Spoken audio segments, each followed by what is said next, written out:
Hello, and welcome to Vivid Education classes. Today we are going to discuss fundamental rights which are written in our constitution. तो fundamental right पहले समझते हैं fundamental right है क्या। Fundamental right हमारे वो अधिकार हैं जो भारत सरकार ने हमें दिए हुए हैं और वो कॉन्स्टिट्यूशन में लिखे हुए हैं। Fundamental right are the charter of right in constitution of India. Fundamental right constitution में कहीं ना कहीं लिखे हुए हैं। वो कॉन्स्टिट्यूशन के पार्ट थर्ड पार्ट थर्ड के अंदर लिखे हुए हैं।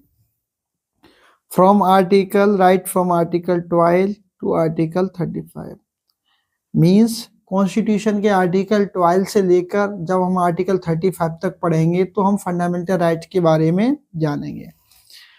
फंडामेंटल जो राइट जो होते हैं वो एक्चुअल में 6 टाइप के होते हैं। फंडामेंटल राइट जो हमें दिए गए हैं, एक्चुअल टाइप नहीं बोलेंगे, जो हमें फंडामेंटल राइट जो हमें दिए गए हैं वो कहीं ना कहीं 6 अलग अलग टाइप या अलग अलग प्रकार के दिए गए हैं। तो it guarantees civil liberties such that all Indians can lead their life in peace and harmony. ये फंडामेंटल राइट कहीं ना कहीं हमें वो लिबर्टी प्रोवाइड करते हैं जिससे कि हम कहीं ना कहीं अपनी life with full peace and dignity के साथ जी सकें। ये 6 प्रकार के फंडामेंटल राइट है। First, right to equality. Second, right to freedom. Right to equality means Hindi में बोले तो समानता का अधिकार। राइट टू फ्रीडम मीन्स स्वतंत्रता का अधिकार। राइट अगेंस्ट एक्सप्लॉयटेशन मीन्स शोषण के विरुद्ध अधिकार।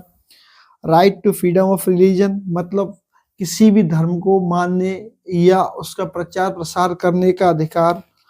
Cultural and education right and right to constitution remedies. These are the 6 type of right provided to us by the constitution या by the government of our country। आइए एक एक को जानते हैं, एक एक को पढ़ते हैं एक एक के बारे में। पहला जो राइट है वो है right to equality. Fundamental right first की बात करें तो फर्स्ट जो राइट है वो है right to equality. Right to equality जो है वो कहीं ना कहीं 5 आर्टिकल्स के अंदर आता है, 14, 15, 16, 17 and 18. It refers to the equality in the eyes of law. Article 14 कहता है कि हम सब कानून के सामने बराबर हैं। मीन्स अगर कोई भी सजा या कोई भी चीज जो प्रोवाइड की जाएगी वो सभी इंडियंस को बराबर की जाएगी, चाहे वो कोई कास्ट का हो, कोई कौन सी भी क्रीड का हो, कौन सी भी रेस का हो, किसी भी धर्म से वो बिलोंग करता हो, कहीं पर भी उसका जन्म हुआ हो या कोई भी उसका सेक्स या जेंडर हो। सब लोग लॉ की नजर में इक्वल हैं। All people are equal in the eye of law. इसके अलावा जो फंडामेंटल राइट, इसको और क्लियर तरीके से बताऊं तो कहीं ना कहीं जो फंडामेंटल जो राइट है वो आर्टिकल जो है 14 वो इक्वलिटी ऑफ लॉ की बात करता है।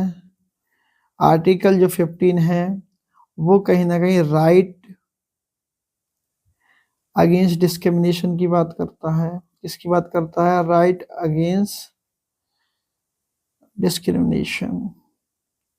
कहीं ना कहीं कि कोई व्यक्ति हमें इन कारणों की कि हमारा कोई अलग रिलीजन है, हमारा कोई अलग रीजन है या हमारा जेंडर अलग है, इस बेसिस पे कोई हमारे साथ डिस्क्रिमिनेट नहीं कर सकता है।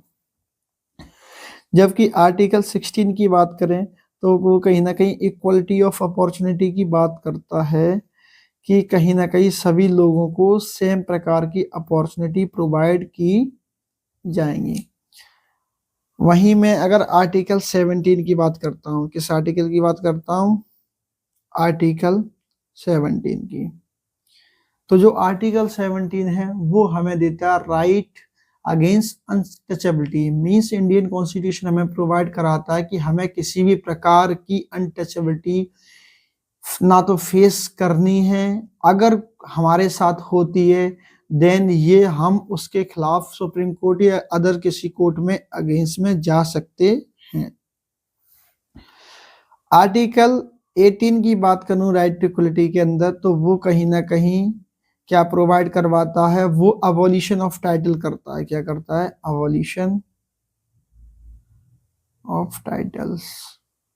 मींस अबॉलिशन ऑफ टाइटल्स का मतलब है किसी भी व्यक्ति को किसी भी प्रकार के जो टाइटल हैं, जैसे पुराने समय में पटेल या अलग प्रकार के टाइटल दिए जाते थे, वो टाइटल अब लोगों को नहीं दिए जाएंगे।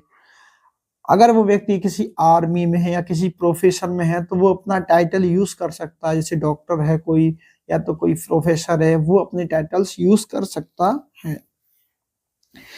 सेकंड जो टाइप है वो है राइट टू फ्रीडम। आपको दिख रहा होगा सेकंड जो टाइप है वो कौन सा है? Right to freedom. Right to freedom में जो आर्टिकल है वो 19 से लेके 22 के बीच में है। जो राइट टू जो फ्रीडम है वो आर्टिकल 19 से लेके कहीं ना कहीं आर्टिकल 22 के बीच में है। आर्टिकल जो 19 है वो हमें अलग अलग प्रकार के फ्रीडम प्रोवाइड करवाता है कि हम right to freedom of speech and expression, हम अपनी बात जाहिर कर सकते हैं, अपना जो भी एक्सप्रेस करना चाहें वो कर सकते हैं, हम इंडिया के किसी भी पार्ट में रह सकते हैं एंड हम फॉर्म एसोसिएशन या यूनियंस को बना सकते हैं और हम पूरी इंडिया में कहीं भी घूम या जा सकते हैं। जो इम्पोर्टेंट है जो वो है आर्टिकल कहीं ना कहीं 20। आर्टिकल जो 20 है वो कहीं ना कहीं तीन चीजें उसमें अलग अलग दी हुई हैं। आर्टिकल 20A, आर्टिकल 20B और आर्टिकल 20C। आर्टिकल जो 20 है, अगर आर्टिकल 20A की बात करें तो वो कहता है कि no ex post fact law. Means कोई भी व्यक्ति है उससे उसी समय की सजा दी जाएगी जिस समय उसने कोई ना कोई क्राइम किया है। मीन्स मान लेते हैं अगर कोई व्यक्ति ने 2019 में क्राइम किया है तो जो लॉ 2019 में अवेलेबल था उससे उसी लॉ के हिसाब से सजा दी जाएगी। सेकंड कहता है 20B की नो डबल जियोपार्डी। क्या कहता है? No double jeopardy. इसका मतलब है किसी व्यक्ति को उसके एक क्राइम के लिए एक से ज्यादा बार सजा नहीं दी जा सकती। जैसे किसी व्यक्ति ने एक बार मर्डर किया है तो उसे सजा मिल चुकी है, तो उसे उस मर्डर के लिए एटलीस्ट उस क्राइम के लिए दूसरी बार सजा नहीं मिलेगी। जो थर्ड है वो है किसी व्यक्ति को स्वयं के खिलाफ गवाह या उसी व्यक्ति के खिलाफ गवाह नहीं बनाया जा सकता है। मतलब सेल्फ इंक्रिमिनेशन नहीं किया जा सकता। किसी व्यक्ति को लाकर खड़ा कर दिया कि नहीं इस बार आपको आपके खिलाफ ही गवाही देनी पड़ेगी, आपने मर्डर किया है आप गवाही दो, तो ऐसा हमें मजबूर नहीं किया जा सकता है।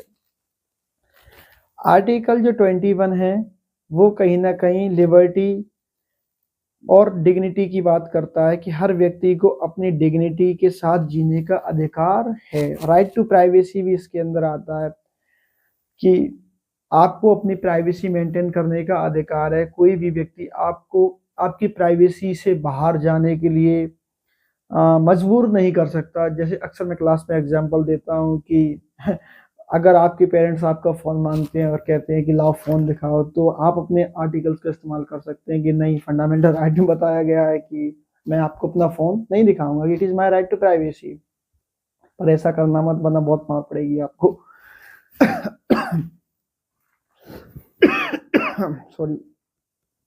इसके बाद जो आर्टिकल अगर 22 की बात करूं तो आर्टिकल जो 22 है वो कहीं ना कहीं अरेस्ट और डिटेंशन की बात करता है कि अगर पुलिस आपको अगर पकड़ती है तो उसे 24 आवर्स के अंदर आपको मजिस्ट्रेट के सामने वहां पेश करना पड़ेगा।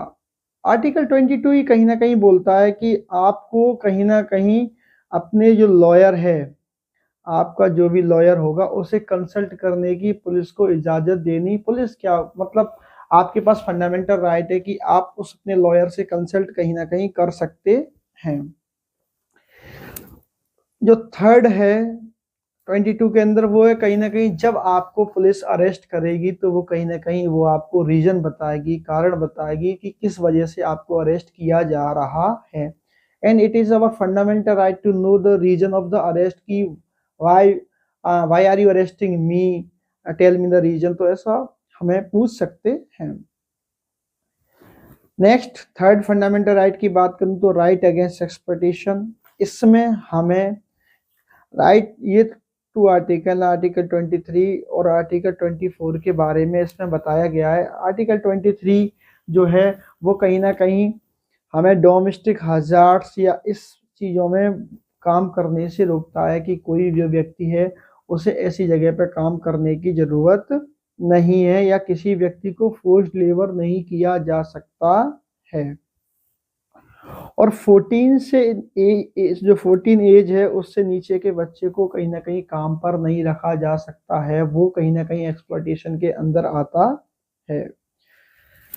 फोर्थ हम फंडामेंटल राइट की बात करें तो right to freedom of religion, वो कहीं ना कहीं आर्टिकल 25 से 28 के बीच में डिस्क्राइब किया गया है कि व्हाट इज द कि फर्स्ट जो आर्टिकल 25 जो बताता है वो कहता है कि हम किसी भी धर्म को प्रीच कर सकते हैं, प्रोपागेट कर सकते हैं, या फिर प्रीच कर सकते हैं, प्रोपागेट या फिर प्रोफेस कर सकते हैं। मतलब मेरा इच्छा है, मैं हिंदू धर्म से बिलोंग करता हूँ, मैं मुस्लिम धर्म को अपनाना चाहूँ तो कोई दिक्कत नहीं है, या मुस्लिम कोई व्यक्ति है वो क्रिश्चियन धर्म को अपनाना चाहे तो भी कोई दिक्कत नहीं है।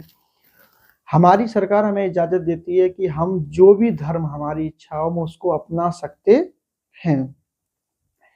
और हमारे जो भी इंस्टीट्यूट्स हैं वो कहीं ना कहीं हमें रन करने का या रिलीजियस में चीज़ें करने का हमें सरकार मौका देती है। जैसे लिखा हुआ है right to practice and promote their religion, हम अपने रिलीजन को प्रमोट और प्रैक्टिस दोनों कर सकते हैं। ठीक है, जो लास्ट फंडामेंटल राइट है वो है कल्चरल एंड एजुकेशनल राइट। इसमें हमें सरकार the right allows every citizen of India to have culture and education, कि हमें अपना कल्चर और अपनी एजुकेशन को बचाने का या उसको कहीं ना कहीं फैलाने का अधिकार है। No person shall be denied admission to any education institute, किसी भी व्यक्ति को इस बेसिस पे कम से कम एडमिशन लेने से मना नहीं किया जाएगा कि he is belonging to person religion, या किसी कास्ट से या किसी लैंग्वेज से वो बिलोंग करता है। मीन्स कहीं ना कहीं सब व्यक्तियों को इक्वलिटी प्रोवाइड की जाएगी, वो जिस धर्म को मानना चाहें या जिस एजुकेशन इंस्टीट्यूशन में जाना चाहें उन्हें कहीं ना कहीं उस चीज़ की आज़ादी है। अगर मैं article last right fundamental right constitution remedies की बात करूँ 6th वाले की, तो वो कहीं ना कहीं आर्टिकल 32 है।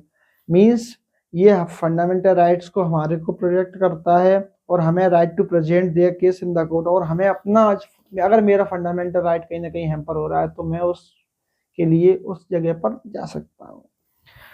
वहीं आर्टिकल 32 जो है वो हमें सुप्रीम कोर्ट जाने की इजाज़त देता है कि हम अपने फंडामेंटल राइट के लिए सुप्रीम कोर्ट डायरेक्ट जा सकते हैं।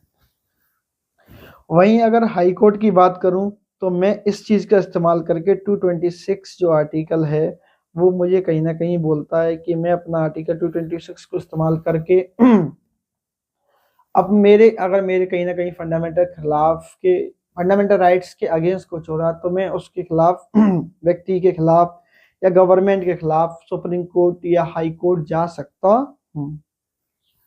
अच्छा, एक अच्छा सा सवाल आपके लिए जो है कि ऐसा कब होता है कि जब सुप्रीम कोर्ट की जो पावर है उसको हाई कोर्ट की पावर जो है वो सरपास कर देती है, या फिर हाई कोर्ट के पास ज़्यादा पावर है as compare to supreme court. ये आप लोगों के लिए होमवर्क है और इसको सोचकर आप लोग बताना। Thank you so much for watching the video.